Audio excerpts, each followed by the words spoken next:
everyone, welcome to my channel. This is RR Vlog, my life after I lost my only child, my little one, my baby.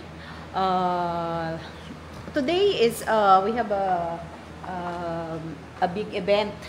No, it's not. It's a simple celebration of my husband' birthday. He's just turned 62. So alam niyo naman kami, lagi kaming nagpa-party because we love music, we love party. Simple lang, pero you know, para mag-enjoy naman lahat. Ito, andito na naman kami ngayon. Sinasamantala namin mag-party dahil alam niyo naman, we never know. Lagi na lang kaming we trying to celebrate everything kasi wala this is our life now. Kailangan maging productive kami, maging happy kami, I mean enjoying life kahit na you know hindi naman tayo masyadong happy, pero like I said, we need to enjoy, we have to keep going because this is our life. Ito yung buhay na binigay sa amin. So, I'm pretty sure my baby is very happy. So, hopefully, nagjo-join siya ngayon. I want her in peace. I want her to see us na nag-enjoy. Pero, syempre, ang mahirap din kasing mahirap din. Sometimes, we feel, very, very sad. Hindi natin yan makontrol eh. Kaya, sometimes, kailangan maging maging flexible. Ganun lang naman ang buhay. So, eto, sayaw-sayaw na naman kami, mag-i-enjoy na naman ang mga tao, sayaw. Ito lang naman ang kasiyahan namin dito sa Amerika, kundi mag-have fun with the friends. Buti nga may mga group of friends naman kami with the family. Kaya, okay naman. Masaya kahit na malungkot sometimes, but syempre yun talaga ang buhay namin. So like I said, keep going. Anyway, before I forgot, nakalimutan ko na naman, thank you so much to all my subscriber, lahat ng mga nagpo-follow sa akin, likes and comments. Please sana pagtiyagaan nyo yung mga ginagawa ko kasi lately medyo hirap ako sa aking mga schedule. So hindi ako nakapag-video ng madalas. Bahay na ako. May mga video na ako kailangan kong i-post but hindi ko pa na-edit. So pasensya na kayo. So sa mga bagong nanonood, kung di pa kayo nakapag-subscribe, please do it and hit the notification para updated kayo lagi sa aking mga video. At sana sa mga taong may pinagdadaanan na katulad namin, sana magustuhan nyo to at sana makatulong kami sa inyo na ipakita kung paano kami mag-keep going sa mga bagay, sa mga hirap na pinagdaanan namin sa buhay, lalo na nung mawala ang anak ko. But we're still here, we're fighting for our life, we're fighting for our sadness and loneliness and anxiety, everything. But it's still buhay pa rin kasi ito ang kapalaran natin, ito yung binigay sa atin ng Diyos. So we cannot control that. Malungkot para sa mga katulad namin na wala ng anak, na wala ng pinakamamahal na anak, na kaisa-isang anak na ang hirap talagang tanggapin. Kaya pagpapasensyahan nyo kung ang buhay namin talaga is up and down. Wala kaming magawa dyan kundi magtiis. We're parents, so this is our job, magtiis talaga ng sakit. So anyway, like I said, I want my baby to be happy. So like I said, pagdating ng mga client ko, hindi pa kami nakaayos ng mga table kasi maaga-aga pa, but lagi naman kaming ahead of time. Kaya yung husband ko matyaga siya dyan, nililinis niya naman, ako naman yung luto-luto. So ayan, nakaluto na ako, ready na yung mga pagkain namin. Hintayin ko lang yung mga ibang magdadala kasi usually pag ganitong may gathering kami, marunong naman maki-operate ang mga tao. So hindi ako masyadong pagod na pagod like before kasi that I'm trying to accommodate everything, but now at least nakikooperate. Lagi naman nakikooperate ang mga friends and family sa in terms of food. Talagang ang daming pagkain, kaya I'm so happy naman at kahit papano hindi kami hirap na prepare sa pagkain, lalo na ako. Alam nyo, nagluluto lang ako, hindi naman ako yung taong order kasi alam nyo, kaya ako nagagawa ito, nakakapag-enjoy kami nang hindi ako masyadong hirap sa budget, is because I know how to cook and I know how to handle the group, yung mga tao mag-enjoy sila. Kaya I'm so happy naman na kahit paano yung mga kaibigan ko at mga pamilya ay nakikikooperate sila. May mga part kami bawat isa. So I'm so happy. Thank you so much sa mga friends and family. And like I said, thank you so much sa panonood ng aking video. Take care everyone. Okay? Stay tuned kasi until midnight kami ngayon. So sayaw-sayaw na naman, kanta-kanta. Yun ang ginagawa namin dito para mag-enjoy lang. Okay? Alright. Stick around. Bye. Yan. Yan si Maggie. Siya ay nagawa niyang mga flowers na yan, mga centerpiece. This is Miss Maggie.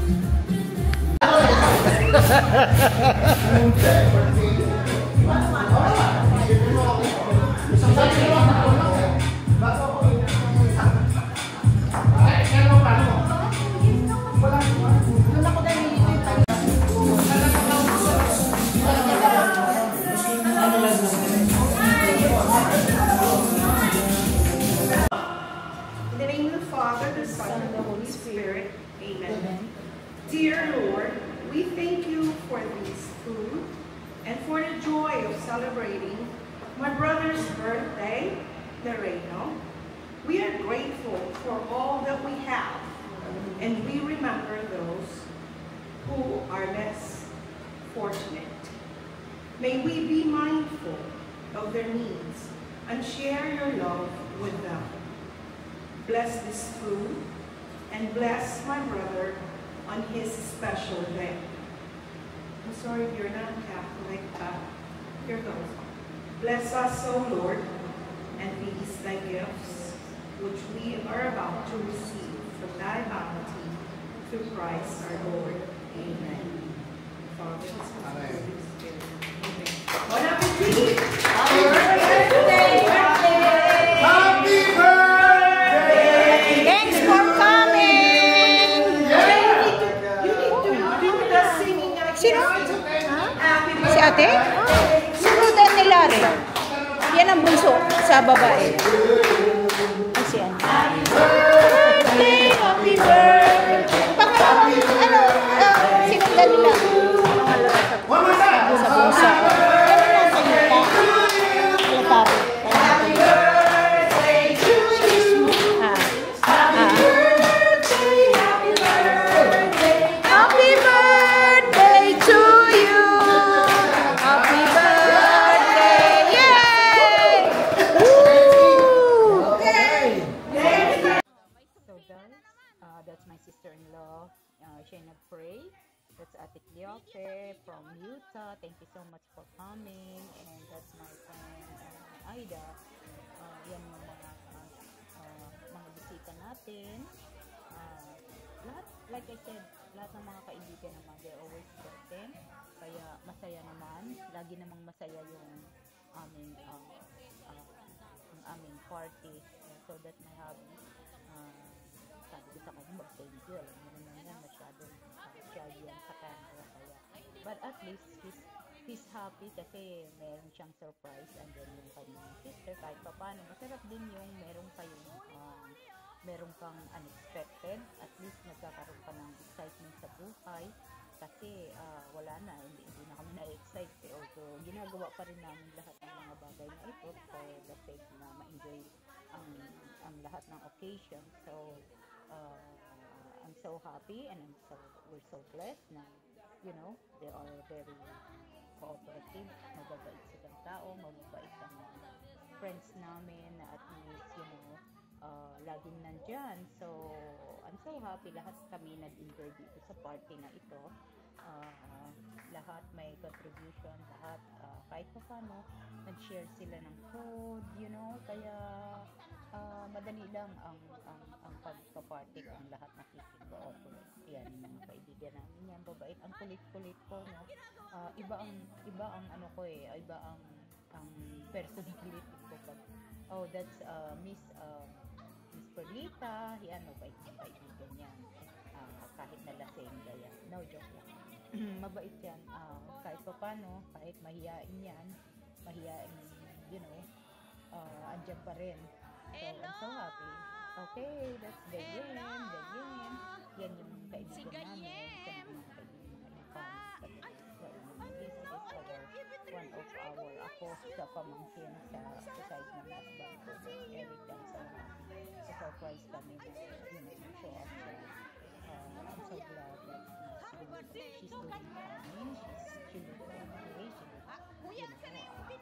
Healthy now, like before. Kasi nagkaroon ng health issue. He looks okay. Okay. So hopefully, kaibigan namin, family and friends. So, ayan, kainan na. Ganyan yung ginagawa namin, puro kain. Alam nyo naman ang Pilipino takot magutom, kaya kailangan ready ka. But the good thing with them is dito kasi talagang every time you go somewhere na attend any gathering, you have to bring something which is good kasi worry about kulang yung handa mo. So anyway, that's my friend, that's Anne. Yan yung sa client, so in-introduce ko sa asawa ko dahil hindi naman lahat ng client ko nakikita niya. So I'm so happy that they showed up at nag-enjoy naman kahit papano. So di naman kami masyadong yung overflowing yung tao kasi itong party room namin maliit lang. Pag nag-overflow kasi itong kainit, sobrang init, pero this time okay lang, tama lang yung bisita namin. So nag-enjoy lahat. So this is regular kong yan yung group of friends ko yan. Mababait sila mostly sa kanila is my client, kaya I'm very comfortable sa kanilang lahat dyan, mga friends ko. So kahit pa paano comfortable sila sa akin because alam ko naman na mag-entertain I'm trying lahat mag-enjoy, kaya it's good. So ayan ang mga tao, like I said, hindi kami masyadong punong-puno. So pero napuno rin yan lately kasi nagdating na rin ibang mga late pang dumating. So okay lang, tamang-tama lang. So talagang the best itong perfect itong place na para ng tao. You can do dancing kasi pag sa bahay medyo limited ang aming ginagawa kasi nga townhouse yung aking bahay, yung pwede na-overflow yung mga tao kasi mahiya naman sa kapitbahay natin. So yan ang namin pag may party room kami, then I can invite a lot of people kasi ayan, nagkantahan na. Ganyan lang naman ang party namin, kantahan, sayawan, kainan, joke lang. Yun lang gagawa namin. So yan, kaibigan. So nakakatuwa kahit na ganito lang kami, simple lang kami mag-party. I'm pretty sure nag-i-enjoy nila. Wala namang kahit pa paano na hindi sila nag-enjoy so far. Naririnig ko naman sa kanilang mga comments na they are very, very happy na na nakapag-enjoy talaga sila ng gusto. Kaya hopefully ito siguro yung bagay naman ng miss ko pagka we decided to retire in Philippines. But personality ko naman is, and kahit saan mo ako dalhin, I can I can enjoy and I can mingle to anyone. Hindi naman ako taong not easy to deal with, kaya I'm pretty sure, syempre mas marami akong kamag-anak doon. So hopefully, yung mga friends of friends nila, so ma-meet ko rin sila kasi magbi-build pa lang ako ng kaibigan. So anyway, ito yung magkakapatid. Sayang lang Ate Glo is not here. So it's okay kasi Ate Glo is she moved to Florida, yung eldest ng husband ko. But someday we will visit her again kasi medyo na edad na sila and it's not easy for them to travel like before. Nung bata pa sila, they can travel anytime they want. But now it's different. Kaya, ito na lang sila. So, hopefully one day na mabisita rin namin siya doon para, magkita-kita rin sila yung magkakapatid. I think that's what we're gonna do before kami uwi ng Pilipinas para ma-enjoy naman ng husband ko kasi pag nasa Pilipinas na kami, siyempre ang aming income is not like before, so very limited, parang walang enough, kahit naman nandito kami is like limited pa rin, you cannot just gastos just like that, kaya nga ito na lang ginagawa namin para mag-enjoy kami kasi naman but I'm pretty sure once we retire mag-travel din kami. So hopefully kaya na namin. So ito, sayaw-sayaw na, pareho lahat, happy-happy. Kaya mga babae dito, lahat sayaw-sayaw talaga. Masaya kami. Ganito ang party namin. Wala kaming keme-keme, hindi nahihiya. Sige lang, kahit basta gumalaw-galaw ka lang, sayaw na, diba? Yun sabi sa kanta ng ating mga singers, mga Pinoy band before. So, ayan, ginagawa namin. So, sabi nga ng mga friend ko, paano daw sila pag wala na ako, paano pagka, sabi ko naman, di syempre gagawin nyo pa rin yung design na ginagawa ko. So, hopefully magawa nga rin nila. I'm pretty sure magagawa nila. Kaya, hopefully magawa ko rin pagka wala na akong group of friends. But anyway, I have a group of family na pagka sa Pilipinas naman. So, I'm good. I think ma-okay lang yan. So, ito, mga kaibigan natin. Yan, mga bago po client ito. But, she seems very nice naman. So, game din siya. Kaya, yan. Lahat sayaw-sayaw. Enjoy lang. So, anyway, hanggang dito na lang. Ito na. Flow kami ng candle. Nahanap namin si Megan. Kasi usually Megan and my husband and my daughter, sila yung nagbo-blow ng candle neto. But this time, it's different. Dalawa na lang sila. It's so sad. But, what can we do? What can we say?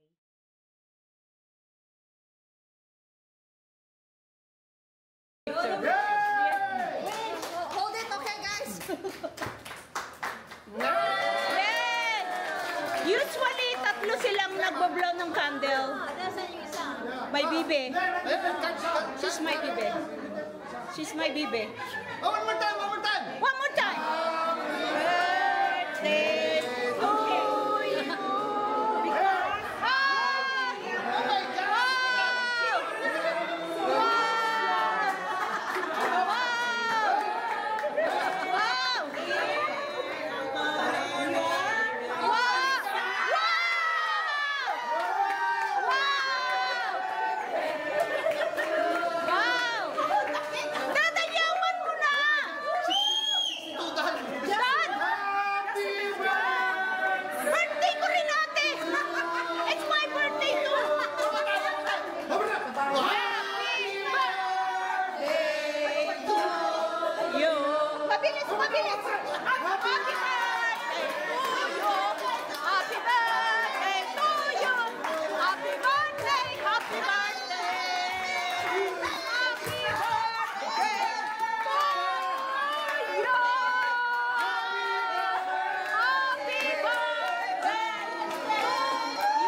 Nakita nyo kung gaano kami kagulo, di ba? Lalo na ako yung pinakamaingay. Kala nyo, sabog na sabog ang puso ko, pero look at me. Ako yung pinakamaingay dyan, ganyan talaga. Pag na-overwhelm ka, nakakalimutan mo yung finesse mo. So, excuse me for that. Ganyan talaga ako pag big crowd, kailangan happy-happy lang, you know. So anyway, yan, meron kami kahit pa paano, meron namang pang-couple na music, yung mga partner talagang wala silang magawa, lahat sila ini-encourage ko magsayaw, makulit talaga ako, kaya pasensya na kayo, para lang maging good, kaya lagi kong dalawang ito, makulit yung dalawa na to, pero you know, jolly yung makulitan sila,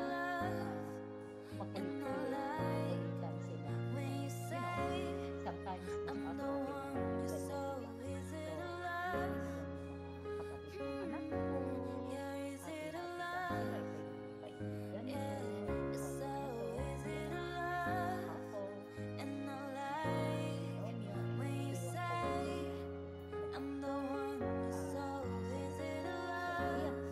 mga walang partner, namamangko sila, ano magagawa na, wala yung mga asawa nila, hindi nila kasama.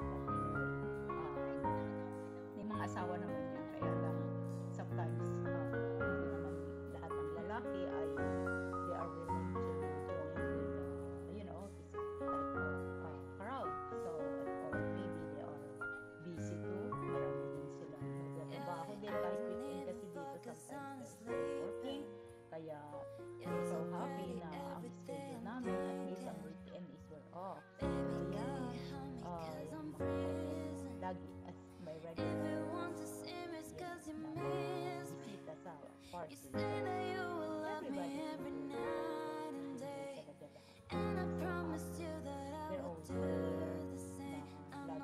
you know, game na game sila. Kaya wala kaming problema sa mga party.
Mga bago-bago mga bisita dyan. So, I'm pretty sure like, you know, my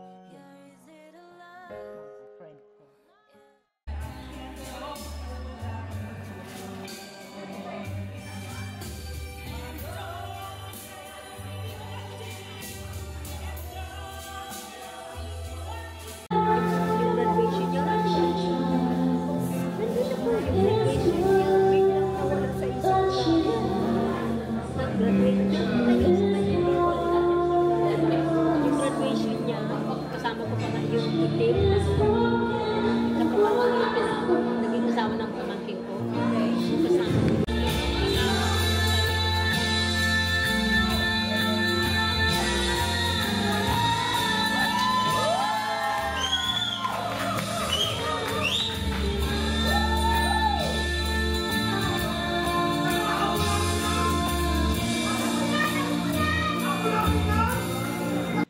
Wow, this is overwhelming. Talagang lahat ng mga side ng husband ko ay talagang mga entertainer sila, magagaling sila kumanta.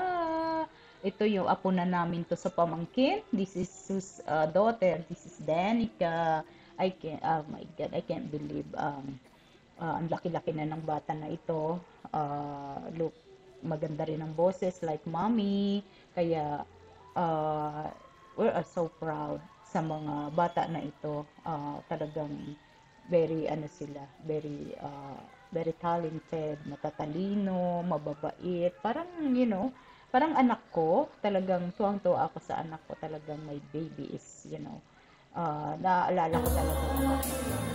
Hindi pwedeng hindi ko paalala ang anak ko sa mga ganitong gathering. Talagang it's really hard na yung hindi ka ma-hit talaga ng lungkot ng but we keep fighting, we keep going. So anyway, that's it for now. So enjoy mga friends.